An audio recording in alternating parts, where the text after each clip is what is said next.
नमस्कार, शिव मराठी रेसिपीजमध्ये तुम्हा सर्वांचं मनापासून खूप खूप स्वागत आहे। आज आपण पाहणार आहोत आंबट तिखट गोड असं चटपटीत कैरीचं लोणचं। हे लोणचं जर तुम्ही बनवलं तर नक्कीच परत परत बनवाल आणि एका टायमिंगला एका कैरीचं लोणचं तुम्ही नक्कीच खाल। तर व्हिडिओ शेवटपर्यंत नक्की बघा। तर पटकन रेसिपीला सुरुवात करूया। तर इथे मी 2 कैऱ्या स्वच्छ धुवून घेतलेल्या आहेत। तर ह्या कैऱ्या केशर आंब्याच्या आहेत, थोड्याशा कमी आंबट आहेत। तुम्ही एकदम गावरान आंब्याचं सुद्धा हे लोणचं बनवू शकता। तर आपण लगेच ह्या कैऱ्या कट करून घेऊया।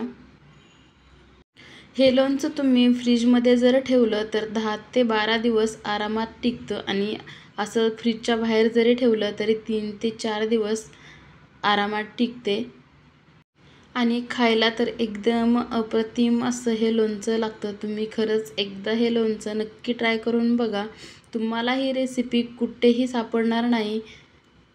आणि अशाच माझ्या नवनवीन रेसिपी पाहण्यासाठी शिव मराठी रेसिपी चॅनलला पटकन सबस्क्राईब करा।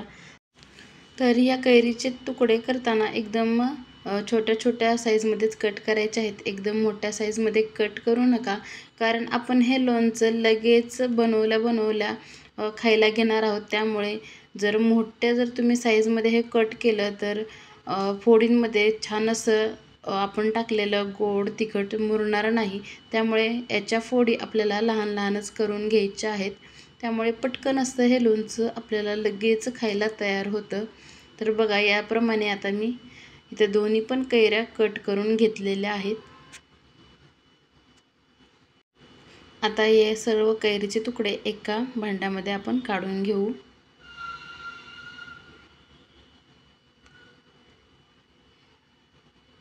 तर एकदम झटपट अशी बनणारी रेसिपी आहे। तुम्ही जेवायला बसायच्या वेळेस जरी हे लोणचं तयार करून घेतलं तरी लगेच खायला तयार होते। आता याच्यामध्ये आपल्याला टाकायचे आहे 2 चमचे साखर आणि एक अर्धा चमच्यापेक्षा थोडंसं जास्त इथे मी मीठ टाकलेलं आहे।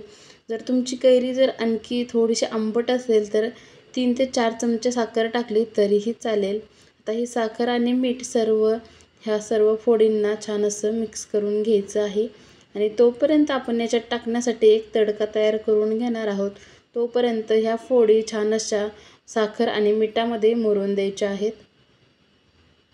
आता या भांड्यामध्ये मी 2 चमचे तेल टाकलं आणि 1 चमचे याच्यामध्ये आपल्याला टाकायची आहे मोहरी। तर मोहरी आपल्याला चांगली अशी तडतडून घ्यायची आहे, नाहीतर आपल्या लोणच्याला छान अशी टेस्ट लागणार नाही आणि दाताखाली जर ही अशी कच्ची मोहरी जर आली तर लोणच्याची पूर्ण टेस्ट जाईल। त्यामुळे मोहरी आपल्याला एकदम चांगली अशी तडतड होईपर्यंत तळून घ्यायची आहे आणि गॅस बंद करून घ्यायचा आहे।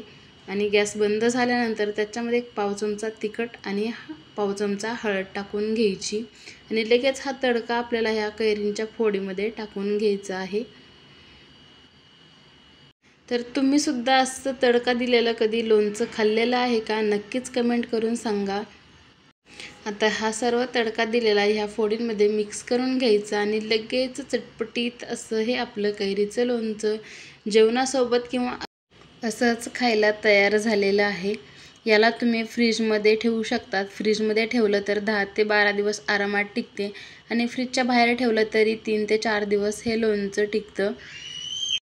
तर नक्कीच ही रेसिपी तुम्ही ट्राय करा आणि माझी रेसिपी आवडली असेल तर नक्कीच व्हिडिओला लाईक करा, शेअर करा आणि शिव मराठी रेसिपी चॅनलला अजून सबस्क्राईब केलं नसेल तर पटकन सबस्क्राईब करा। पुन्हा भेटूया अशाच एका नवीन रेसिपीमध्ये। तोपर्यंत मस्त खा आणि मस्त राहा। थँक्यू।